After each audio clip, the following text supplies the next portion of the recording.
Oh my god, I wish someone had told me this before.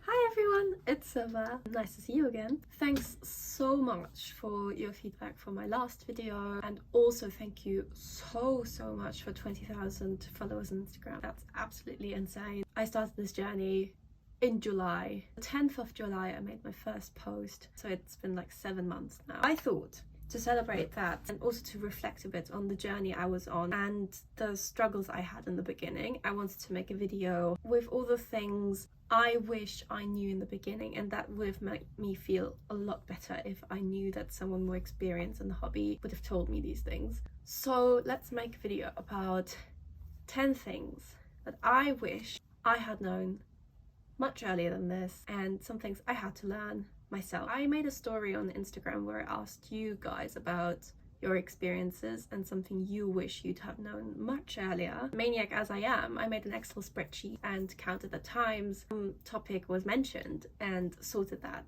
This is kind of the list we're gonna go through. Yeah, let's jump in. Let's do the 10 things I wish I'd had known in the beginning. So number 1, this is the German one, sorry. 1. How to thin your paints. I was brought into the hobby, and one of the very first thing I remember Quipsona telling me was, oh, make sure you always thin your paint. I was like, yeah, makes sense. I just nodded and pretended like I knew I understood what that meant. But eventually, this was like weeks, if not months, of me figuring out how on earth am I supposed to thin a paint? Like, is it like half? What's the ratio? Do I really have to thin it? What happens if I don't? So here is my final conclusion. I still am very much in the beginning of this all. I'm absolutely not a paint thinning expert, but this is how it works for me. Generally speaking, try like 70% paint, 30% water ratio. And then if you look into things like glazes or washes, that's when you get really watery paint. And this is, I would say, almost like a more advanced technique if you look into those things, and then you can do some more research on it. But for the beginning, definitely always thin down your paints, because if you don't, you're gonna lose detail on the model. This is definitely the one point that was mentioned the most, because a lot of people had to learn this by trial and error. Me too, I did the same thing. I watered them down too much in the beginning because I was so worried about it. The second point is a wet palette. What on earth is a wet palette? Do we really need this?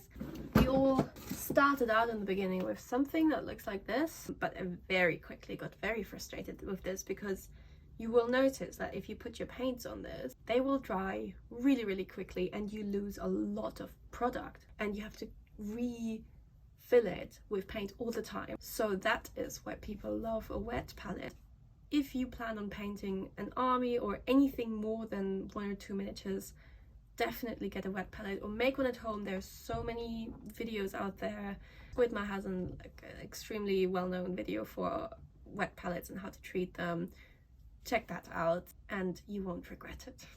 Number 3, base your models. I was very lucky in the beginning that Quipsona told me first thing, before you even touch the model, base your model. I didn't understand why do I have to put another layer of paint underneath a layer of paint? But you will notice that a model has a very smooth plastic surface, or if you have a resin model, even more so. If you go with it with a properly thinned paint, that paint will not properly stick on the model. So it's gonna clump together in like a drop of paint rather than laying on smoothly. So I have these 2 spray pans. This is the one I started with. This is Wraithborn. And this is very good if you're planning on doing like an army color scheme that has very bright colors. So I love using black, because if you have like hard to reach places, you can literally leave them black because it's a shadow. The way to base your model is you take the spray pen, you shake it for about like 1 to 2 minutes. Normally go outside, hold my model as far away from me as possible, and then the spray paint about 20 centimeters away from the model, and then I make short squishes, like squish, squish, squish, squish, and then I'm gonna do a final quick squish over the entire model, and that's it. model is based. Before, oh my god, I wish someone had told me this before. Look in your codex and be aware of what you want to build, because those GW boxes come with options. I had no idea. I remember having this little model and I was so excited, not for this guy, but for this guy. Option number 2. I took the box, I was like, well, that's the image that I ordered on the website, this must be the right one. Went through the instruction, build, and then in the end I was like, hold on, that's the guy number 1. I wanted the guy number 2. And then I turned another page on the instructions around, and then you saw the instructions for version number 2. I was like, are you absolutely kidding me? I worked with plastic glue, so I couldn't just like rip the pieces apart anymore. I was so angry. And a similar thing happened with my Harlequins as well, because in the beginning I thought, okay, let me just buy a few boxes. I think I want to do a Harlequin army, but I don't know much yet about it, so I just start with like a troop and maybe some sky weavers and just see how I get along. I built them with like, and I was like, oh, you have different options. Like, I like this weapon, that looks pretty, and that weapon looks pretty, so I'm gonna put that one. And then later on, as I started to learn how to play, I realized, oh no, like depending on what weapon I put on my model, they have different abilities. So because I chose the worst option when I was building my model, I can now not use the weapon that I wanted to in my codex. So this is a big point. Check what's the better weapon to put on your models, and be aware that from the moment you build, you make a decision, a strategic decision on what you want to have in your army. Number 5, you don't need 100 paints. It's very tempting in the beginning to follow the GW painting scheme and buy like 5 shades of green, 5 shades of blue, and before you can even look, you have like 40 paints, and you're like, I just wanted to paint a space marine.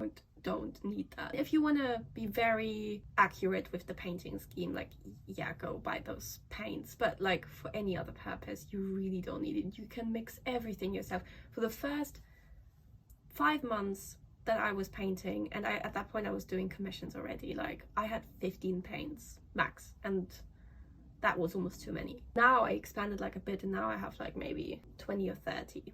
And that's like what I'm working with. I'm more than happy. I don't need any more. I would recommend getting all the basic colors on the color wheel, and then maybe something that's more project specific for what you're working on. But you can mix like any color out of those ones. You don't need 100 colors. So now let's jump to point number 6.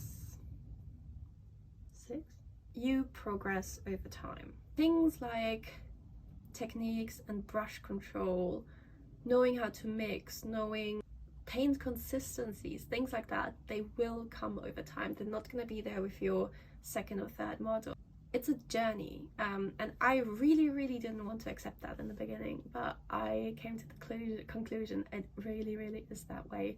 Especially with my Harlequins, like from model to model, every time I did another Harlequin, I was like, I improved so much with every single model. Don't get frustrated if your first few models don't turn out the way you want them to. Brush control is a skill that you learn. It's not something you're born with. That's such a myth. And there is one thing someone in the comments of my Instagram poll said that I thought was so true.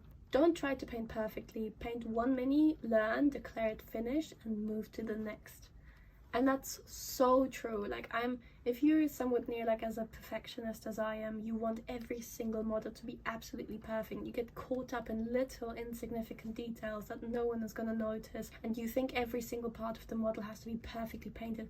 It doesn't. If you would still want to have impressive pieces, focus on like 1 or 2 main things that are gonna stand up: a weapon and a head, or a weapon and an armor, things like that. Really focus on those, and the rest just paint casually. No one's gonna look at that. They're all gonna be focused on those main pieces that stand out. I guarantee you're gonna lose the fun in things if you want every single piece you do to be perfect. Sometimes it's gonna be shit, and sometimes it's gonna be great. Let's move on to point number 7. You don't have to purchase an entire army straight away. It is going to be a huge financial commitment if you say, I want to have a 2,000 point army, let me buy all of that. And then you're going to have a massive pile of shame it's just gonna stare at you and you won't be able to sleep in the middle of the night because you think, fuck, I have so much to finish. Purchase piece by piece. You're gonna start off with a squad, you're gonna start off with like a vehicle, and then it's gonna build up, and it may take like, for me, realistically, it's gonna take at least a year for me to build an entire army that I really am happy with, and with like, okay, that's finished, I can move on to the next one. I purchase one piece after another, otherwise I feel overwhelmed. I feel guilty all the time if I have stuff in the corner that isn't painted. I feel like, oh, no, every single minute I should be painting something. You feel overwhelmed, you don't know where to start. Just make your life easy, buy one piece at a time and just build it up. No one's rushing you, it's not a race, just do it at your own pace, and your bank account is gonna thank you as well. Now, point number 8, get good light. That is the absolute key. You want to paint in front of a window at daylight if possible. You want to have a really good lamp. If you don't have a good lamp, try using like 3 at the same time. When I was on holiday, my family, they didn't have a really good architect painter's lamp, so I instead took like 2 lamps and really put them like really closely together, turned off all the other lights around and really like focus on that one space I'm working on, and then you get that focused tunnel vision. A daylight lamp, this is really, should be one of your very first investments.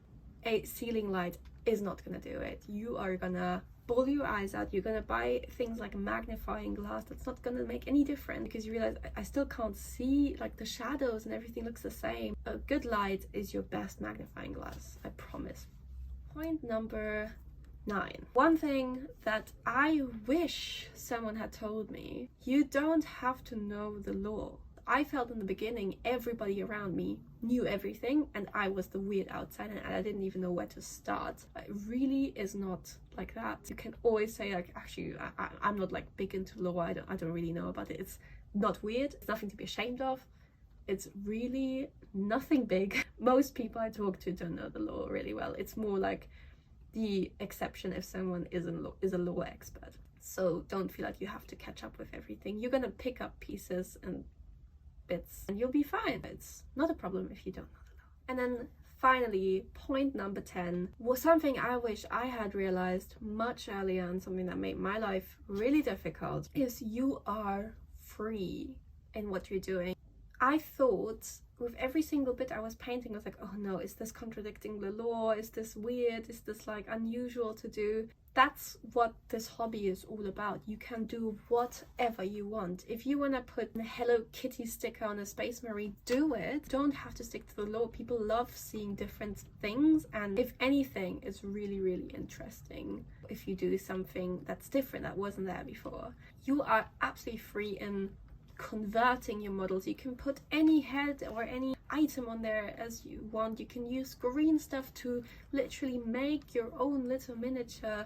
You can play with whatever you want. Even if you wanted to play in a tournament, there are like a few things you have to be aware of in terms of the army you can play, but that's the only time you're restricted. Every other time you can do whatever the fuck you want and do it. People are gonna absolutely love it. So thanks so much for watching. I really hope some of these tips are things you could recognize yourself in as well. I wish someone had told me all these things in the very beginning. All this confusion is for nothing. This is one of the most welcoming communities I've ever experienced in my life, so don't be afraid of making errors or mistakes, and it's a learning process. Let me know if you like this video, if there's anything else I should have included, if there's something you don't agree with. Let me know in the comments what you think, and give this video a thumbs up, and if you like me and this content, just subscribe. That would be the best feedback ever. And then I have so many ideas for more videos.